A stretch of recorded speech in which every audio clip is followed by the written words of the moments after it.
As we mentioned a few minutes ago, Haiti is on a brink of becoming a failed state. A gangland rebellion is ripping through the republic. The prime minister has announced he will step down once a transitional presidential council is in place. But will the gang leaders at the heart of the fighting reject that plan, continuing to put Haitians at the center of the crisis? The human toll, hunger, violence, and unrest has been unthinkable.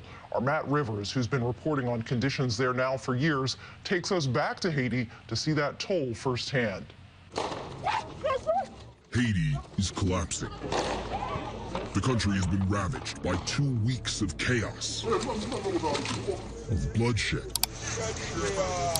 of intense fighting and horrific human suffering with no obvious way out. Port-au-Prince is no stranger to gang violence, but an unholy alliance has emerged between the most powerful armed groups, now unified behind this man, Jimmy Chercier, a.k.a. Barbecue. Première étape dans la bataille, c'est retirer Ariel Henry sous pouvoir. Ensuite, pour nous déclencher la bataille réelle contre le pouvoir, et pour nous déclencher la bataille réelle contre le système qui est là, système oligarque corrompu, politicien traditionnel corrompu. And that first step, now done. The unelected Prime Minister, Ariel Henry, resigned on Monday after agreeing to a transitional government. Henry now out after weeks of horrific violence led by Barbecue, Haiti's most notorious gang leader. He and his soldiers have launched massive coordinated assaults around Port-au-Prince for nearly 2 weeks. Dozens of police stations, many destroyed. Gang members even showing off stolen body armor. Constant assaults at the airport forced it to shut down too.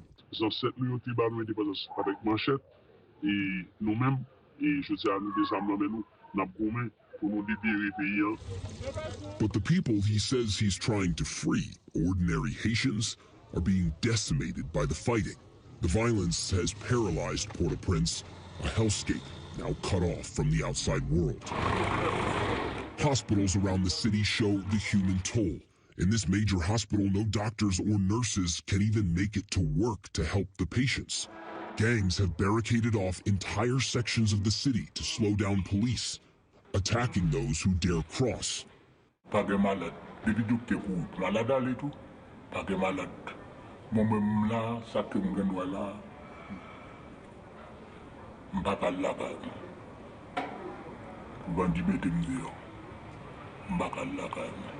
Haiti was struggling before this crisis broke out, among the worst hunger crises in the world. This crisis existed before. There were 1.6 million people in Port-au-Prince who didn't have enough to eat. Before this crisis, this is making things worse.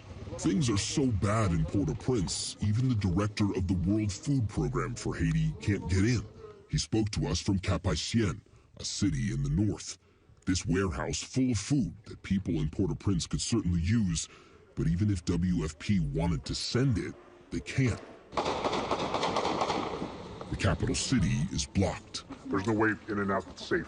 With the port now being closed, the real risk is that the 1.6 million people in Port-au-Prince who are acutely food insecure could tip into famine. This is one of the most extreme situations I've ever seen as an aid worker. Dozens of gang members and nearly a half-dozen police have been killed in the fighting, while thousands of citizens have been forced to flee from their homes. Over the weekend, the U.S. evacuated non-essential embassy personnel in the night, choppering in Marines to reinforce the embassy. The State Department urging Americans to leave. Haitians, though, have nowhere else to go.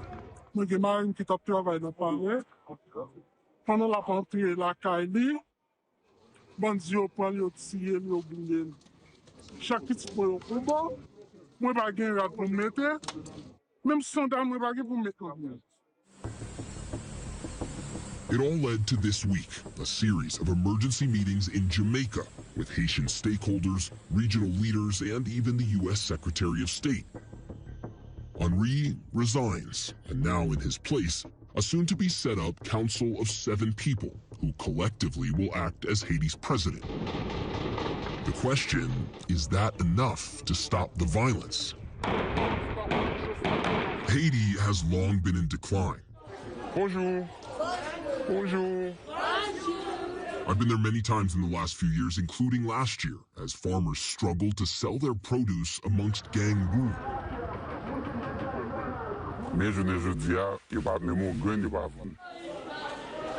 countless others went hungry, forced to eat mud pies, a mixture of mud, salt, and butter. No one wants to eat this. Yeah, but if you're starving, you'll get through. So what now?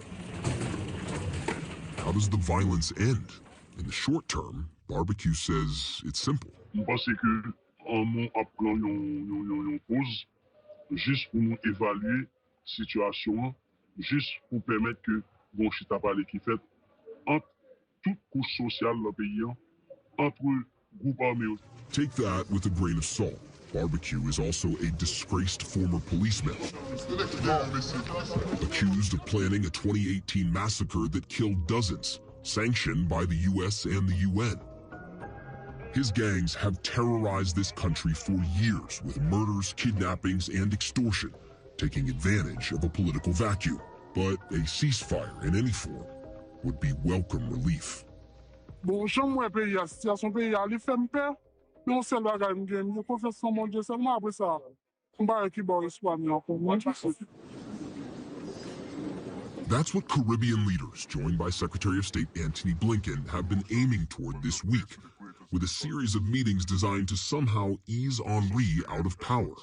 The joint proposal that was developed by CARICOM and all of the Haitian stakeholders to expedite a political transition. That political transition is taking place this week. But who exactly takes over and when new elections will take place, still unclear. And with that, fears that the fighting could go on. Vous juste me passer ces haïtiens moi dans mes pays changer.